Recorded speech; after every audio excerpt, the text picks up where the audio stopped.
couple of things going on today. I'm going to change the oil in this thing. I haven't done that since I put the fuel injection on.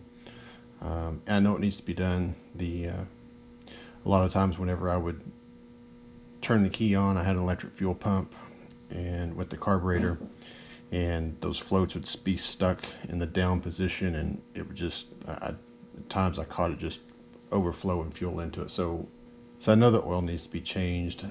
Also with these old engines like this, it's important that they have zinc in the oil, and they don't put zinc in oil anymore that I know of, unless maybe it's like a diesel oil or something. But I got this stuff here I found. It's a zinc supplement.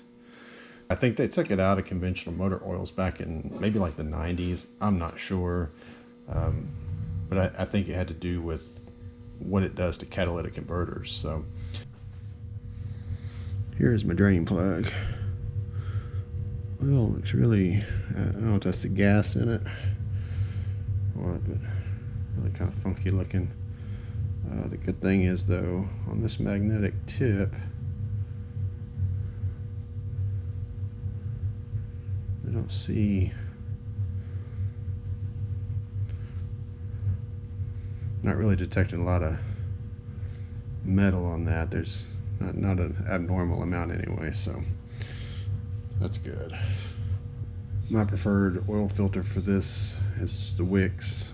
It may be in my head, but it always seems like it keeps a little bit better oil pressure when I use a Wix filter, so it's what I've always used.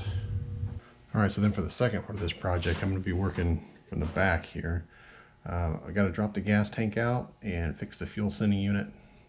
The float that's on the sender has a hole in it, so it doesn't work. And I'm going to replace that seal that's in there too.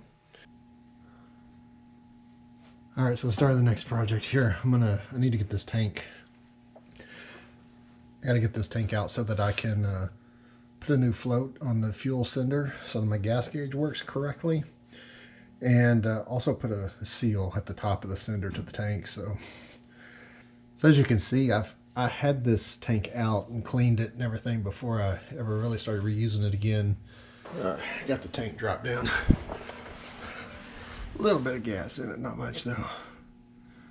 It's going to be a good opportunity too to address these extra lines. I had some on the tank that had broke off.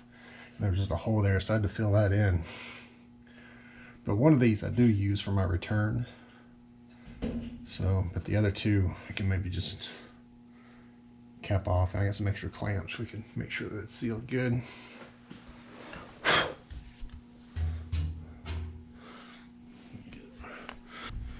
I've already loosened this ring before I lift that up. I just want to get all this area around here clean.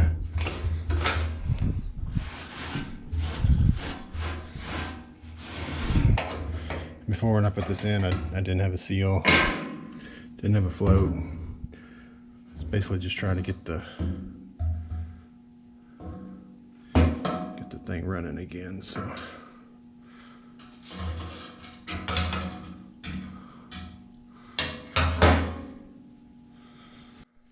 one of the first things I'm going to do is test this sender and make sure that it actually even still works anymore. So I'm going to hook it back up and we'll see if I get a reading on the gauge. Fuel gauge is working now.